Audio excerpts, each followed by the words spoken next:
Hello बच्चों, कैसे हैं आप सभी। उम्मीद करता हूँ बहुत अच्छे हैं। पढ़ाई भी आप सभी की बहुत अच्छी चल रही होगी। मैं हूँ Prashant Maheshwari, fun with physics YouTube channel पर आप सभी का बहुत बहुत स्वागत है।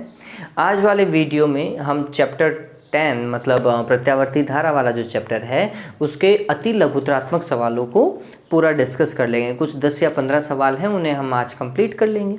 इसका जो नेक्स्ट वीडियो आने वाला है बच्चों, उसमें हम 2014 से लेकर 2020 में जितने भी बोर्ड में जो क्वेश्चंस आए हैं इस यूनिट से, मतलब विद्युत चुम्बकीय प्रेरण और प्रत्यावर्ती धारा से जो क्वेश्चंस आए हैं उनको डिस्कस करेंगे।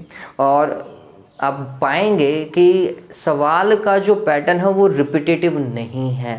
एक या दो सवाल आपको मिलेंगे जो शायद रिपीट हो जाएं, अदरवाइज़ हर साल बोर्ड ने कुछ नया करने की कोशिश की है या कुछ अच्छे सवाल देने की कोशिश की है। तो भी मैं आपको बताऊंगा कि इस यूनिट से कौन से सवाल आने के चांसेस बहुत ज़्यादा हैं, इसके बारे में भी हम डिस्कशन करेंगे। चलिए चालू करते हैं आज का वीडियो। आप सभी को सवाल दिखाई दे रहा होगा। पहला सवाल देखिए अति लघुतरात्मक का। पहला सवाल है, एक प्रत्यावर्ती वोल्टता का समीकरण निम्न है। प्रत्यावर्ती वोल्टता का समीकरण निम्न है। Question number first, V is equals to कितना भाई, 200√2 200√2 साइन 100πt। ठीक है, इसका वर्ग माध्य मूलमान तथा आवृत्ति लिखो। बहुत अच्छा सवाल है ना। ये वोल्ट में है और आपको क्या देखना है, वर्ग माध्य मूलमान देखना है और आवृत्ति देखनी है। एक अच्छा सवाल है, इवन आने लायक सवाल भी आप कह सकते हैं। इस तरीके के सवाल जो आते हैं वो सामान्यतः पूछ लेता है वो। चलिए, तो अगर हम इस चीज को समझें तो ये है हमारे लिए Vm sine of omega t, कुछ ऐसा। जब आप कंपेयर करते हैं तो Vm का मान आपको क्या देखने को मिल रहा है बच्चों, 200√2 वोल्ट। ठीक है, हमें क्या निकालना है, Vrms। तो Vrms बराबर क्या होता है, Vm में किसका भाग लगाओ, √2 का। Vm का मान कितना, 200√2 और उसमें भाग लगाओ √2 का। ये तो कैंसिल, कितना आएगा, 200 वोल्ट आएगा। ठीक है, फिर ओमेगा से कंपेयर करो। ओमेगा, ये ओमेगा है। ठीक है, तो जब हमने ओमेगा से कंपेयर किया तो ओमेगा का मान आया 100 पाई रेडियन पर सेकंड। वो बात की बात है, इसे हम बोलते हैं 2πf बराबर 100 पाई। पाई से पाई कैंसिल, 2 से उसको काटोगे 50 आएगा, 50 हर्ट्ज। अच्छा सवाल है ये। ठीक है, और सामान्यतः पूछा भी जा सकता है, सिंपल सवाल और पूछे जाने लायक सवाल है बच्चों ये। आगे देखिए, आगे वाला सवाल, प्रत्यावर्ती धारा के वर्ग माध्य मूलमान तथा शिखर मान में संबंध लिखो। ये लो, वर्ग माध्य मूलमान और ओके धारा का पूछा है तो मत लिखना ये वाला। धारा के लिए क्या लिखोगे, IRMS बराबर क्या, Im/√2। ये लिख करके आओगे, वोल्टा वाला मत लिख के आ जाना, पता चले तुम ये चिपका दो, है ना, फिर वो नंबर 0 चिपका देगा तुम्हारे।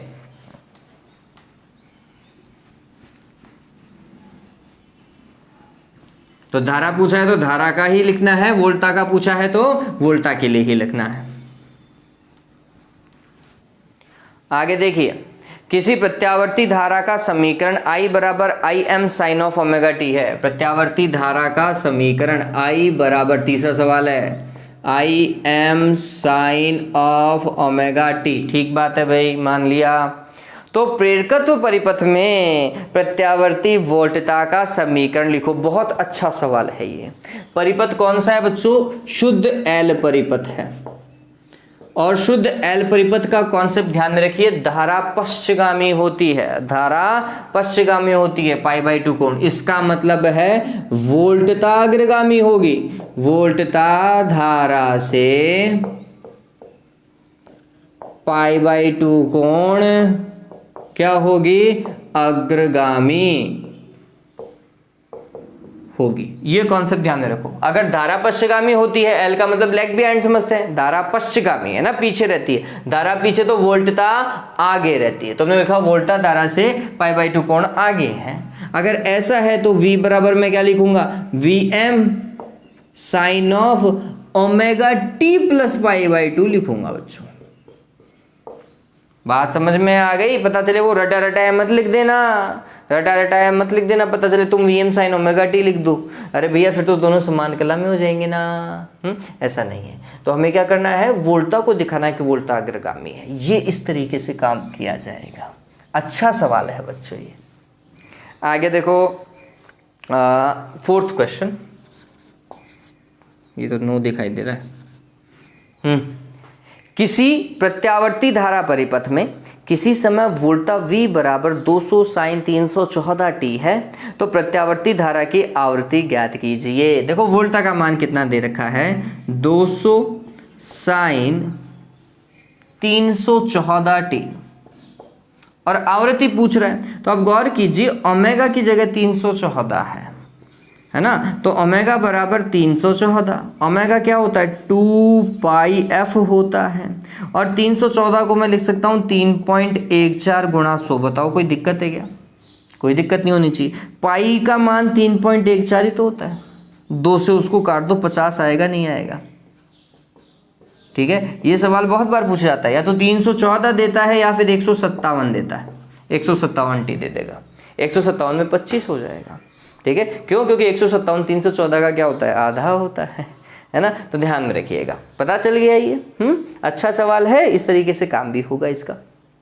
आगे देखिए, प्रत्यावर्ती धारा की आवृत्ति बढ़ाने पर प्रेरणिक प्रतिघात तथा धारितीय प्रतिघात पर क्या प्रभाव पड़ता है। ये तभी होगा जब आपको फॉर्मूला पता होगा। सीधा, सिंपल और बहुत ही अच्छा सवाल, बहुत अच्छा सवाल है ये।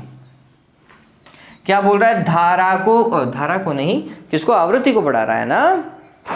आवृत्ति को बढ़ा रहा है कि आवृत्ति को बढ़ाने पर किस किस के मान में, प्रेरणिक प्रतिघात XL के मान में और धारितीय प्रतिघात के मान पर क्या प्रभाव पड़ेगा। तो हम बोलते हैं XL is equals to omega L और omega L is equals to 2 pi FL।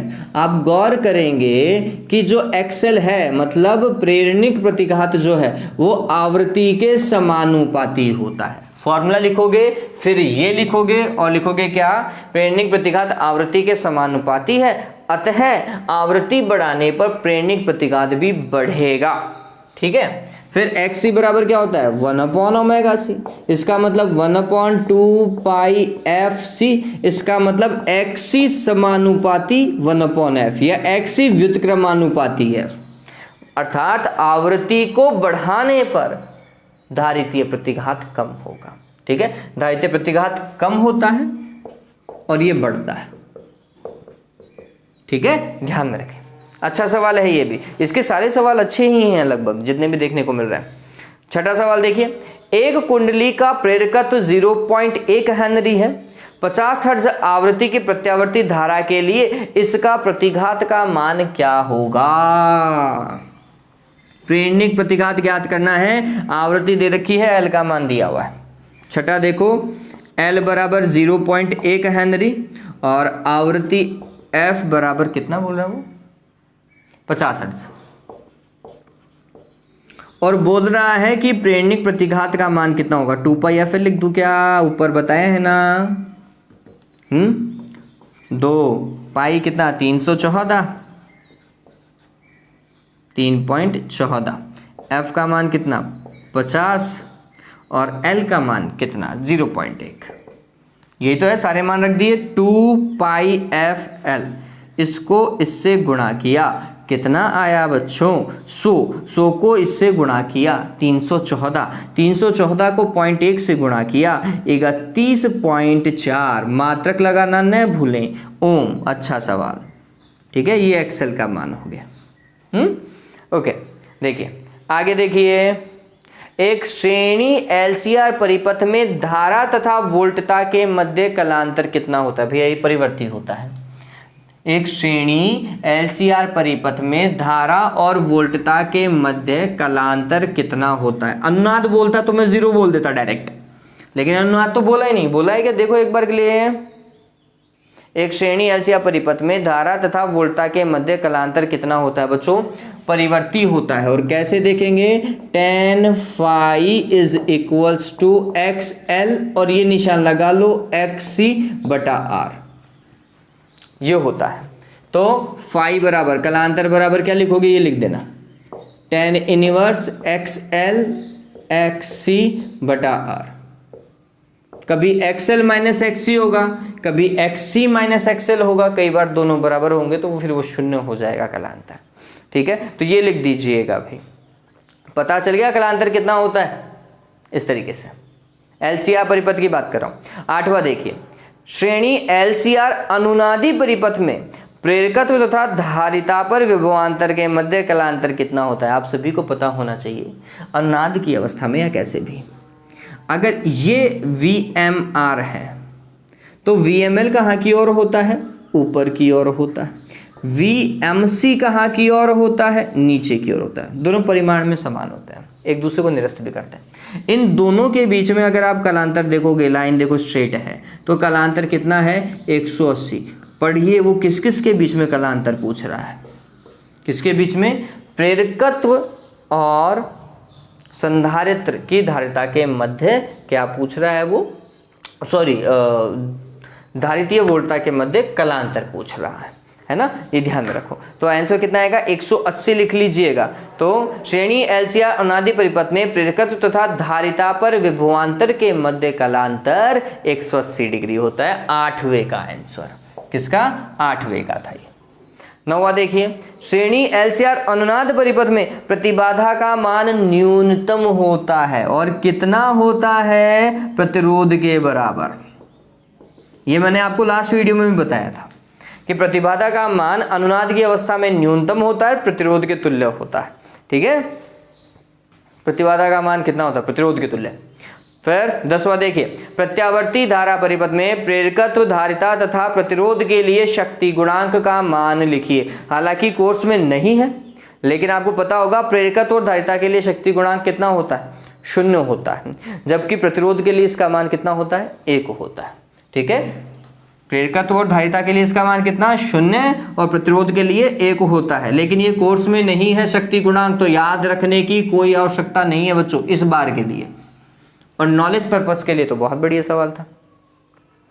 आगे देखिए 11वां, अंडर रूट LC का मात्रक क्या होगा। तो पहले देखो कि अंडर रूट LC है कहाँ। तो हमने बोला समझो इस चीज को, हम बोलते हैं बच्चों कि ये चीज कहीं ना कहीं तो देखी हुई लगती है। कहाँ, F में देखी हुई लगती है। तो रूट LC को इधर ले आओ, F को इधर ले आओ। तो रूट LC बराबर 1/2πf, या फिर 1/ω भी लिख सकते थे, कोई दिक्कत नहीं। हमें ये पता होना चाहिए कि आवृत्ति से लेना देना हो गया, जो आवृत्ति का मात्रक है उसका उल्टा करना पड़ेगा। इसका मात्रक आवृत्ति के मात्रक का उल्टा। आवृत्ति का मात्रक होता है हर्ट्ज, तो ये हर्ट्ज इनवर्स हो जाएगा। मात्रक पूछा है, विमा पूछा है, पहले तो वो देख लेते हैं। मात्रक पूछा है तो ये हर्ट्ज इनवर्स भी हो सकता है। क्या हो सकता है बच्चों, हर्ट्ज इनवर्स भी हो सकता है, पहला तरीका। दूसरा क्या भाई, मैं इसे सेकंड इनवर्स भी लिख सकता हूं। क्या लिख सकते, नहीं सेकंड इनवर्स नहीं, सेकंड। ठीक है, तो आप इसे सेकंड ही लिख लीजिए, कोई दिक्कत नहीं, कोई दिक्कत नहीं है ना। ये कैपिटल T डिवाइडेड बाय 2π कर लो और T के लिए लिख लो, क्या हो जाएगा, तो हम बोलते हैं सेकंड। ठीक, सेकंड, ठीक है। हाँ, आगे देखिए 11वां देखिए, 11वां क्या दिया हुआ है इसके अंदर, एक मिनट, नहीं 11वां तो बता दिया। 12वां, श्रेणी LCR परिपथ में धारिता को 4 गुना करने पर समान अनुनादी आवृत्ति के लिए प्रेरकत्व का मान कितना करना होगा। बहुत ही बढ़िया। 12वां सवाल देखो, क्या बोल रहा है, श्रेणी LCR परिपथ है, अनुनाद की अवस्था है, और अनुनाद की अवस्था है, क्यों, देखो कैसे पता चला अनुनाद की अवस्था है, क्योंकि वो बोल रहा है अनुनादी आवृत्ति के लिए, तो अनुनाद की अवस्था है, मतलब XL बराबर XC का केस है। प्रेरकत्व का मान कितना हो, कब, जब धारिता के मान को क्या कर दिया जाए, 4 गुना कर दिया जाए।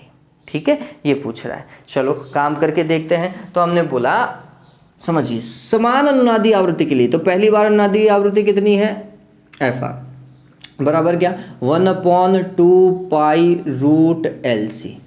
अब आवृत्ति यही चाहिए, लेकिन उसने धारिता को क्या कर दिया, 4 गुना बढ़ा दिया। ऐसे ही बोल रहे ना, धारिता को 4 गुना बढ़ा दिया है भैया ने। ठीक, तो धारिता को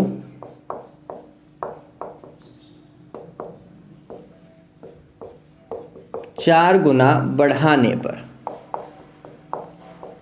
क्या होगा बच्चों, नई आवृत्ति C डैश हो जाएगी और वो प्रारंभ की 4C होगी, और L डैश नया प्रेरकत्व ज्ञात करना है। लेकिन आवृत्ति पे कोई परिवर्तन नहीं आना चाहिए, यही अनुनादी आवृत्ति रहनी चाहिए। तो इस केस में अनुनादी आवृत्ति FR बराबर हो जाएगा 1/2 pi under root L dash C dash. ठीक है, हाँ ये देखो FR का मान क्या, 1/2 पाई रूट LC, ये मैं ऐसा कैसा लिखूंगा, बराबर 1/2 पाई रूट L डैश तो ज्ञात करना है, C डैश का मान कितना है 4C है। ठीक, ये तो कैंसिल है ना, रूट से रूट को हटा दो या वर्ग कर दो, तो फिर LC बराबर हो जाएगा L dash into 4C, C से C कैंसिल, तो L डैश का मान क्या हो जाएगा L डिवाइडेड बाय 4, मतलब प्रेरकत्व का मान प्रारंभ का 1/4 गुना हो जाना चाहिए। धारिता को 4 गुना करोगे तो प्रेरकत्व क्या होना चाहिए, उतना ही गुना कम भी होना चाहिए। ठीक है, ये ध्यान में रखो, क्योंकि मल्टीप्लाई में है तो आपको पता चल गया होगा कैसे काम करेंगे। हाँ, आगे देखिए, वाट-इन धारा का वर्ग माध्यम मूल मान कितना होगा। आप सभी को पता है कि ये हमारे सिलेबस में नहीं है वाटहीन धारा, तो भी अगर आप चाहें तो लिख लीजिए, वाटहीन धारा या कार्यहीन धारा एक ही चीज़ है ना। और इसका मान कितना होता है, IRMS sin फाई होता है। ठीक है, वर्ग माध्यम मूल मान लिखना है, IRMS sin फाई लिख लीजिएगा। फिर 14 देखिए, एक ट्रांसफार्मर की प्राथमिक तथा द्वितीय कुंडली में घेरों की संख्या या फेरों की संख्या का अनुपात 1:4 है। पूछ रहा है कौन सा ट्रांसफार्मर है, कौन सा ट्रांसफार्मर है, ऊंचाई या अपचाई, अरे देख के ही पता लगा लो भाई। क्या हुआ, देखो फेरों की संख्या N1/N2 बराबर 1:4, ऐसा ही तो बोल रहा है बच्चों। कौन से ज्यादा है, द्वितीय कुंडली में फेरों की संख्या ज्यादा है। अगर द्वितीय कुंडली में फेरों की संख्या ज्यादा है तो ये कौन सा ट्रांसफार्मर होगा, उच्चाई। अगर पहली कुंडली में ज्यादा होते तो अपचाई होता। ठीक है, चलिए आगे देखिए, प्रत्यावर्ती धारा परिपथ में वाट-इन धारा का मान लिखो। यूजलेस हो गया ये सवाल अब हमारे लिए। ठीक है, चलो वीडियो बहुत छोटा है लेकिन सवाल बहुत अच्छे हैं, प्लीज़ अच्छे से मेमोराइज कर लीजिएगा, याद कर लीजिएगा। अगर आपको कई बार ये भी पूछ लेता है कि XL का आवृत्ति के साथ में ग्राफ या फिर XC का आवृत्ति के साथ में ग्राफ, तो ध्यान में रखो ये समानुपाती था, है ना, XL और आवृत्ति ऐसा समानुपाती का ग्राफ, जबकि ये दोनों व्युत्क्रमानुपाती चलते हैं, तो XC और आवृत्ति व्युत्क्रमानुपाती। ठीक है, इन दोनों का मात्रक कितना, ओम होता है। आवृत्ति का मात्रक क्या होता है, हर्ट्ज होता है। ठीक, ये बेसिक चीजें हैं, ये आपको पता ही होनी चाहिए इस चैप्टर के बारे में। अब नेक्स्ट वीडियो जो आएगा उसके अंदर हम संभावित क्वेश्चन को डील कर लेंगे और उसके आगे फिर बोर्ड पेपर्स को डील कर लेंगे, या फिर बोर्ड पेपर वाला पहले आ जाएगा, संभावित को बाद में कर लेंगे। चलिए आज के लिए इतना ही। Have a good day, take care.